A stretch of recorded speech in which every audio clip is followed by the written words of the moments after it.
I will give them something they've never seen before. All right, so today we're going to be taking out this V-Sman. She's packed her in. Expansion tank's gone. It's a mess. It's going out. We're redoing everything in this mechanical room and putting in a new system. We got some wall space now that we have, and we're going to redo something on this wall too as well, and totally clean up this mechanical room because it is quite a bit of a mess. Okay guys, well, we're back again, and we have expanded this room considerably now. We did bring it out to here, but actually we decided to bring it out fully right to this partition end where this window is.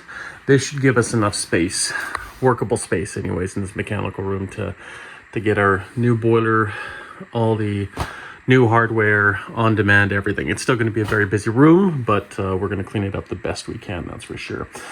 Once again, we got our wall here, and we're going to still have to make our sub wall here, bring that out, redo all this, pull this boiler out, just take out a lot of items that just need to be tweaked and changed, and but we're going to get rocking on that right now and get rolling on this new setup.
Everybody, we are finally finished and ready for the reveal, so let's take a look and see what we got.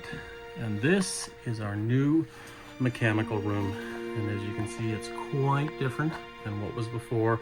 We had our old backseat, lots of piping on the wall, just really a total mess, but we had to take some time, sort through everything, make sure that the people still living here had domestic hot water and heat when they needed it, and sure enough, we have completed that. And we're going to do a quick but thorough walkthrough of everything we've done here and explain all the pros and very little cons, of course, but nonetheless, the biggest con is it's a very tight room, very small room to work on. In fact, you can see the outline of the old mechanical room. This room was already very small. We took some room from the bedroom adjacent to this room, just to make sure we had enough room to fit everything in here.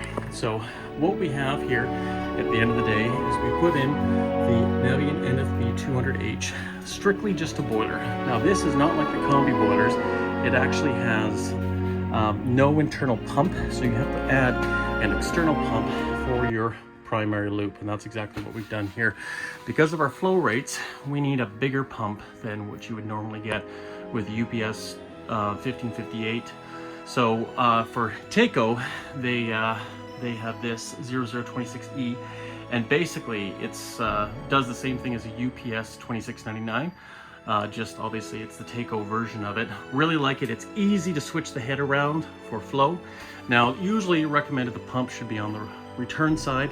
We put the pump on the supply side because we want to put that magnetic filter on the return side before it goes into the boiler. I see a lot of people out there putting the magnetic filters on the supply side. It kind of defeats the purpose, guys. So I do recommend putting them on the return side unless for some reason you can't. But, you know, I guess some protection is better than none. Over here, the primary loop goes into this Califfy hydraulic separator. We have 1.25" piping coming out of the boiler. It's not 1 inch. Once again, for our flow rates. And then of course we've reduced down here, but this is our primary loop. We got our thermometers here for our delta T, Up here we have our boiler feed, protected by a double check valve assembly, and we can see our boiler operating pressure just over 20 psi. And then north of that, up here, we have our expansion system, or an expansion tank, with our service center, the Axiom Service Center. It's nice that it's green. We custom painted this green, this Amtrol tank, just to match it. For some reason, it's hard to get Taco expansion tanks up here. Don't know why. And then, of course, we have another brand, the Califfi hydraulic separator. From there, it goes into our primary and secondary loop. Now, this might look like a loop, but really, it's not. We have two branches off here. One goes right into a mixing valve, so that automatically is our mix. This is our high temperature. We follow those, see where they go, up and over, and our high temperature comes down here and goes into this side, handling three separate zones: air handler, pool, garage. All high temp demands, which is what we need. The other one here, our mixed, goes up and over, and this handles our low temperature. One of them is future, it's not going anywhere, but the other one is for an upstairs and basement in-floor heat. One of those basement loops is in fact over here. We didn't clean up everything in the house, but we did clean up this. This right here has 6 Taco Sentries. They handle, I believe, between a lot of them, 4 or 5 zones. I think there's 2 of them that actually handles 1, but that's just the way the system was. So we kind of just restored it back to the way it was. But once again, turned out really good for a few reasons. One, isolation, easy. If we need to change these heads, super easy. Wiring's clean and neat. And then, of course, we got our returns here. And we can also flush the system as we follow back here.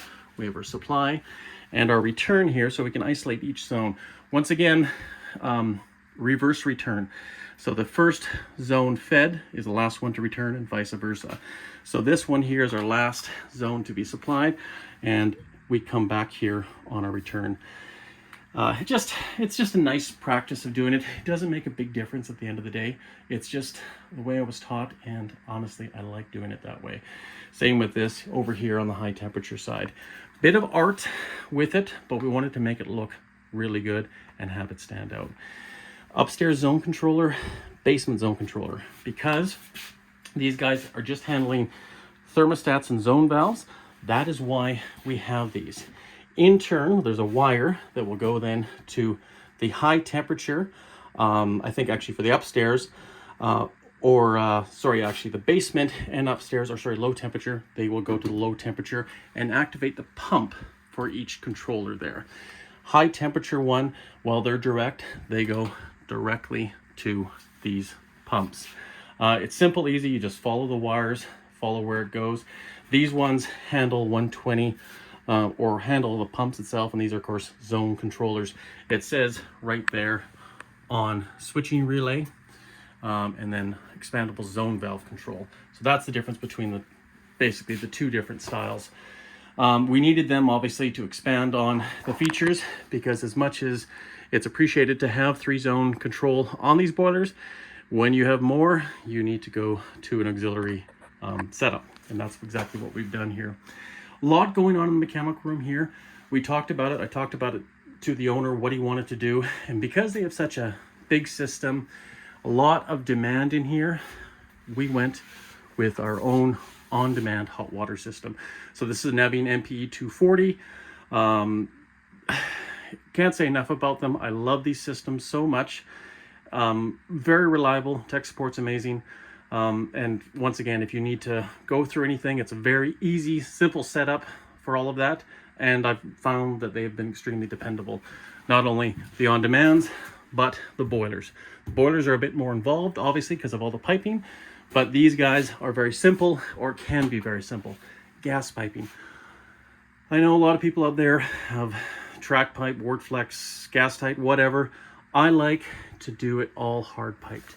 Hard piped up here, and you can see I upgraded the old Maxitrol regulators to the Pietro.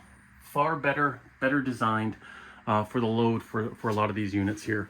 And just doing black iron, it takes a few extra steps, but it looks so much better. It's good, secured, everything's labeled.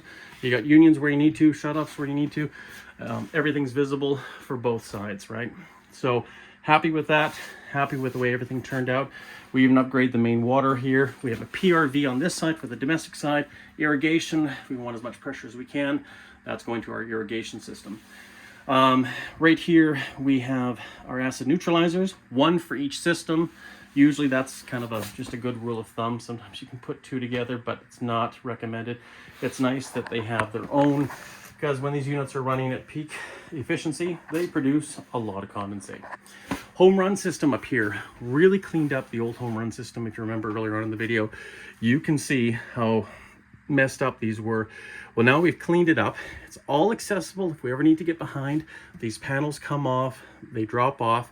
You just have to do a bit of juggling, but at least it's clean, easy.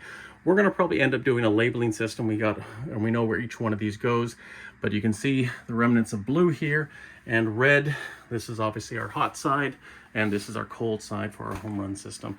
Drains on each segment. If we want to drain that down, easy, easy, easy. This right here, up here, goes to our boiler feed system, up over here, and of course down and over there. Really nice. We cleaned up the electronic control, so it's easy. We want to kill power to the boiler. We want to kill power to the hot water on demand. We want to kill power off to the boiler lights. Maybe the customer does not want these on all the time. Kill them, boom, they're on. It just adds that bit of specialness for this system. Low temperature control, we already gone over that. High temperature control and upstairs basement controller. So those three handle all those four. One just handles the two. Room lights here, obviously just standard room lights. And then also we upgraded the furnace switch that was dangling in the air for this air handler.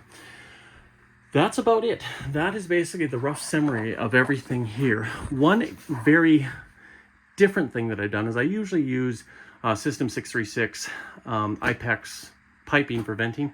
Not this case. I use Centrotherm. I wanted to try it for the longest time, and you can see over here we got our exhaust and supplies for both coming out of these exhaust and intake terminations. And it was fun to actually use. I probably still would have been maybe a bit faster using the IPEX, but you have to be careful with certain angles, obviously, and because I'm in such a tight spot, I have to take a bit of time to get everything just right. But would I do it again? Oh, of course I would. Just sometimes it is better in some applications to use either or, but I'm glad I did in this case, and it's been working great ever since. So that basically concludes this summary of this mechanical room here. I know the homeowner is very happy with it and should be happy with it. The main reason why I'm happy with it, not only because it looks great, because I can service this down the road. If I want to flush air out of a zone, I can do it. I have the control to do that. If I want to test something or manually turn something on, I have the control or the power to do it, pardon the pun, in this mechanical room. And that's why I love it. It's easy to service, easy to get at everything. The old system, we were going over stuff to try to get at stuff and trying to map it out. Here, you just follow the pipes and you can map it out. This may look complicated, but just map it out. And not only does it look really artsy, it also is very simple to follow, and that's why I love it. So anyways, this is James from Canuck Mechanical. We'll see you on the next renovation. Take care.